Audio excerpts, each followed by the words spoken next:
kicked ass, didn't he? Come on, I can play guitar. I gotta play guitar sometimes as well, so I understand how it is. Ladies, I got a 90 last night on Rock Band. If you're lucky, I'll let you play rhythms. Yeah. Well, I gotta tell you, every time I come out here, I'm like, heart's pumping, I'm nervous, so I'm actually in the back room trying to get all ready, doing my thing, and I gotta say, about 2 seconds before coming out here, I, jerked one off real quick. Yup, just like right back, which means I didn't wash my hands. Oh, wow, sorry, yeah, sorry about that, hey, we got a great show coming for you tonight, it's gonna be a lot of fun, but I really dressed up for you. You can see I wore this shirt and my USA shirt. Picked this up during the World Cup, USA.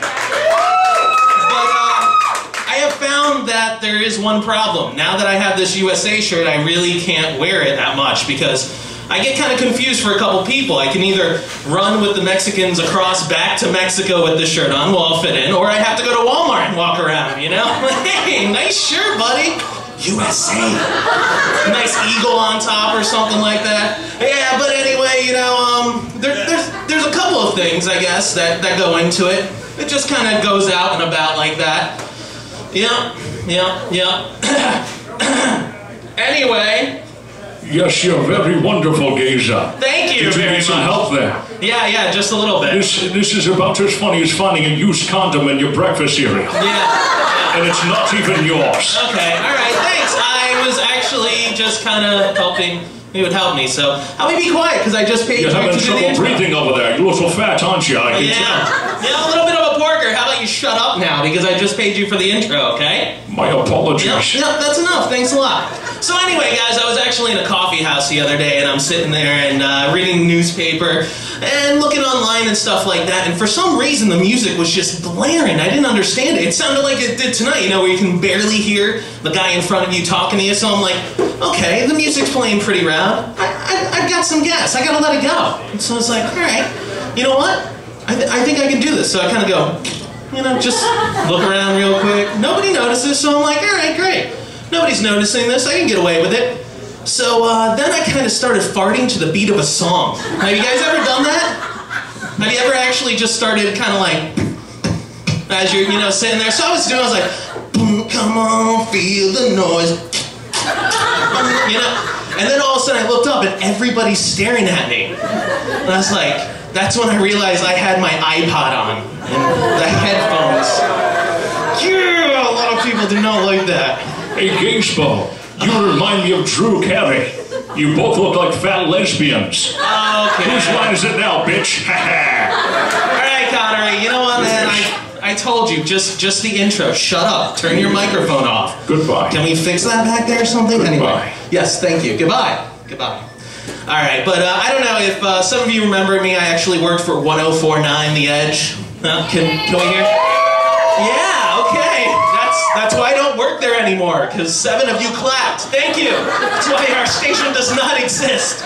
It was really hard for me at first being a DJ on the radio. I didn't know what to do with myself. So the first 7 days I was actually in the fetal position right in front of the country station, because that's what took over ours. And when you're sitting there and you're moping with yourself and all you can hear is, my mom put a bear in a pickup truck and she did her and then we took her down to the store. It was great.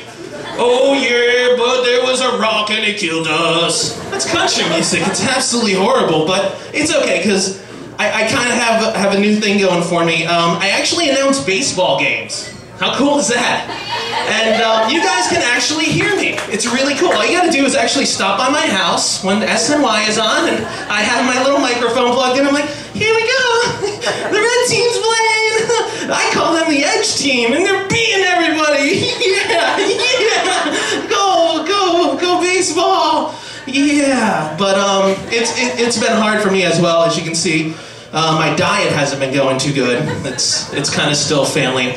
But at the same time, it's been harder for me to get girls. I used to get girls all the time when I worked for The Edge. It was the weirdest thing. It was just like they all flocked to me or something.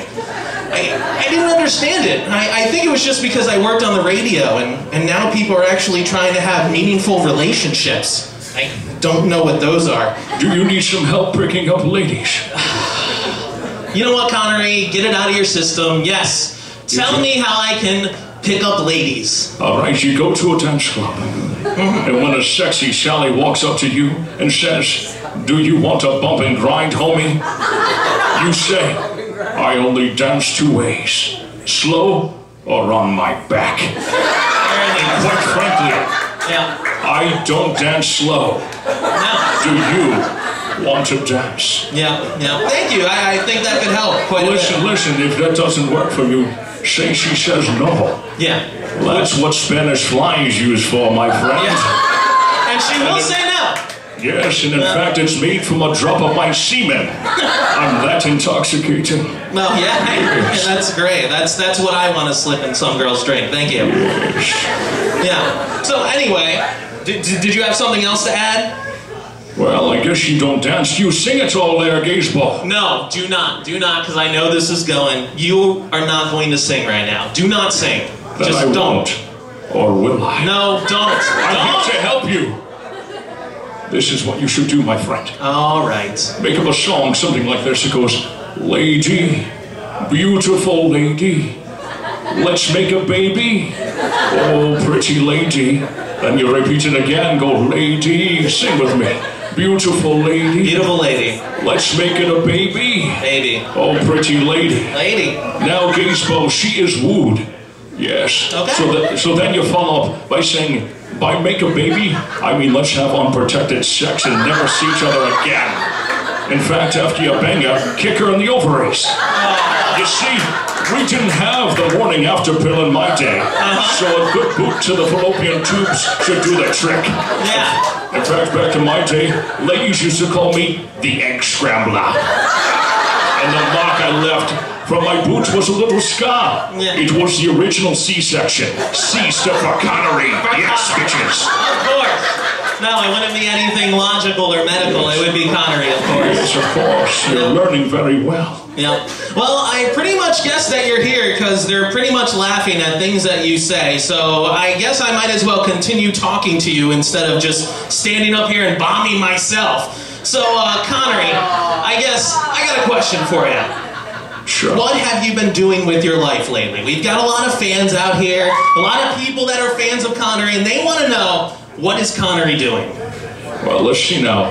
There was that catastrophe that Indiana Jones in the Crystal Feces movie that came out. Yes, that's right. Indiana Jones and the Crystal Parade. That's what it was. Oh, my God. I have a great idea. Let's grab a basket of shredded scripts from episodes of The X-Files that sucked. Take them together and make a movie that's called Indiana Jones and the Cosmic Feces. It's terrible. Yeah. And then, of course, if you watch that terrible movie, there's that stupid scene where Harrison Ford is sitting at his desk and he looks at the photo of me and he says, "I wish Dad was with us."